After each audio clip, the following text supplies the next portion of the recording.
Hi மக்களே, இது நம்ம தோட்டத்தில் பார்த்தீங்கன்னா இந்த மாதிரி அவரைக்காய் பந்தலும் போட்டிருக்கோம். அதே மாதிரி பீக்கங்காய் பந்தலும் இருந்தது. ஒரு பீக்கங்காய் இருக்குது, இதுவும் அடுத்து இந்த பீக்கங்காய்.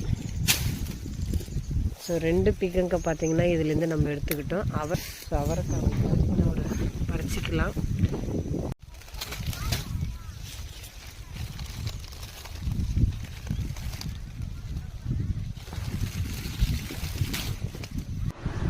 அடுத்து சுண்டைக்காய் வந்து நம்ம பறிச்சிக்கலாம். ஸோ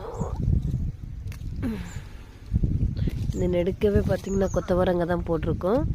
ஸோ அதுலேருந்து நம்ம இப்போ பறிச்சிட்ருக்கோம் கொத்தவரங்காய். ஸோ ஃப்ரெஷ்ஷான கொத்தவரங்காய் பார்த்திங்கன்னா ஸோ காராமணி இருக்குது, அது ஒரு நாளில் நம்ம பறிச்சிக்கலாம். நம்ம கார்டனில் இன்றைக்கி வந்து பார்த்திங்கன்னா இன்றைக்கி அறுவடை இது தான். Happy gardening.